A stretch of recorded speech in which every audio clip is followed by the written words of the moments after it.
All right, so this week we're going to be talking about young adulthood. We'll start with a bit of theory and then talk about both the partnership um, aspect of young adulthood, um, uh, settling down with a life partner, which is often what people do, one of the things people do in this um, stage. Also, becoming parents, also something that folks often do in young adulthood. And then we'll also talk a little bit about balancing work and family. So let's get started. So, young adulthood, again, we're talking about adults now. And as I talk about with last week, um, the age groups that we're talking about are not as clearly defined as they are for younger kids. So, we can refer to anything from 20 to 45 as young adulthood. It depends on whether we're talking about emerging adulthood, which is usually considered to be 18 to 25.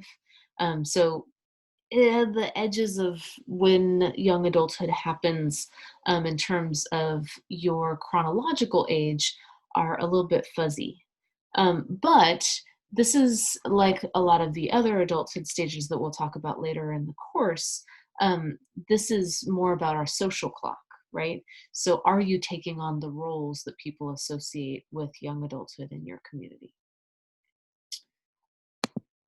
Okay, speaking of social roles, social roles are expected behaviors and attitudes that come with one's society, one's place in society.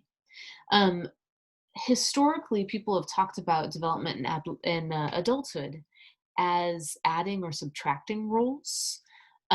You would add roles in early adulthood. So you add the role of spouse or partner, you add the role of employee, you add the role of parent.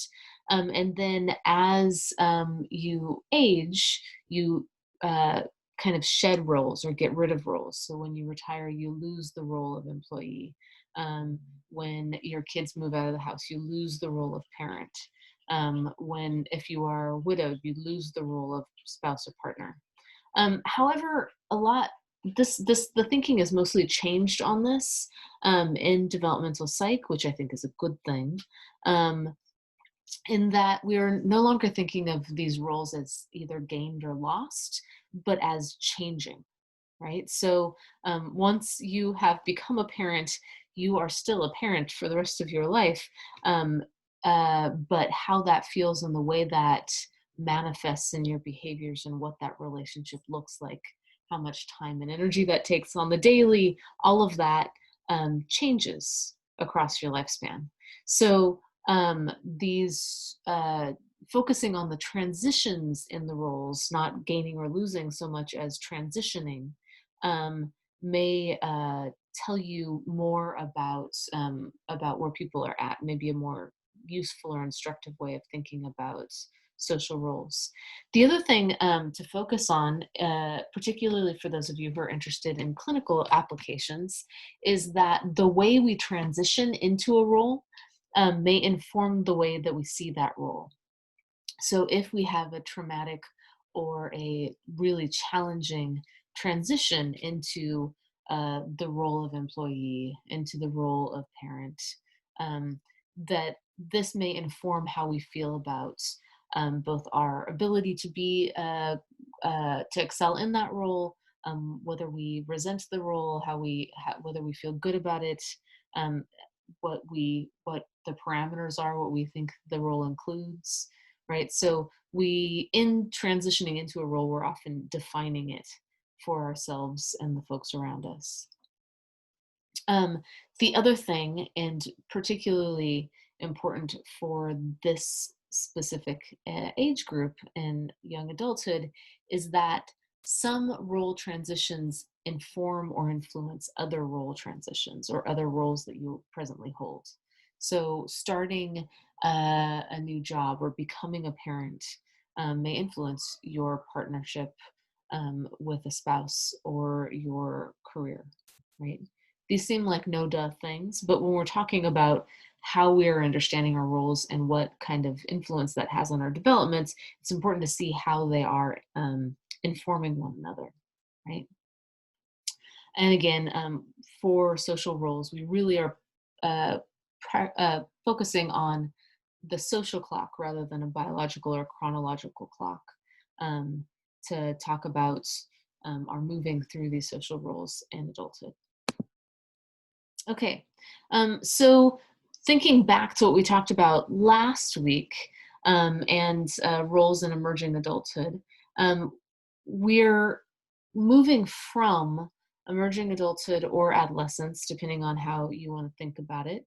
More of the field is talking about emerging adulthood now. So, some key transitions there are becoming independent from your parents. Um, this may be independence fiscally. It may be independence in terms of thoughts, making your own decisions, not without having to ask about things. Emotional independence, maybe as well. From being most student for most of the time of your time to being a full-time employee, and settling down, whatever that means for you. Often people are consider themselves adults when they have made a commitment to a life partner. Okay. So also this fits with Erickson's stages. Erickson was thinking or thought that in early adulthood, which he called from age 20 to age 40, our main goal or the main kind of task or crisis that we were faced with was finding intimacy. And that if we don't find intimacy, we are stuck with isolation. Um, and so that's the main thing that young adults are trying to do, is to find love and intimacy. He was very much focused on marriage and becoming a spouse. Other people have extended this out to talk about um, finding your core group of friends, finding your niche in your work life, finding a place where you feel known and you belong and feel fulfilled by those connections. So, some of the milestones for young adulthood. Again, these are moving from emerging adulthood, where folks are feeling a little bit in between being an adult and being an adolescent or being a kid.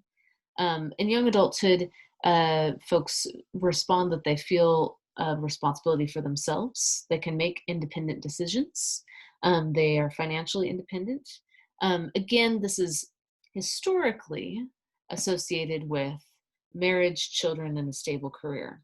But as we talked about last week with the emerging adulthood, when you ask folks what is adulthood about, they don't say marriage, children, stable career anymore. They maybe once did, but as far back as as we can look, that is no longer what they say. Now people talk about responsibility and financial independence much more. So the other thing about young adulthood, which is interesting from more of a theoretical perspective, is that we have a change in focus, because in emerging adulthood, there folks are still very much trying to figure out where we fit. So it's an extended trying out of exploring different identities, different places where we may kind of find our group in the world, find our posse. And instead, we are in young adulthood focusing on building for the future. So we're focusing on establishing ourselves, uh, investing in the partnerships that we have, if we have chosen a life partner.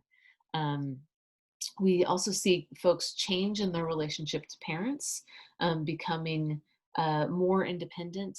People in Western societies often talk about having their parents as peers in young adulthood, and planning for long term stability. So, thinking about investing in and building your, uh, your family, your core group.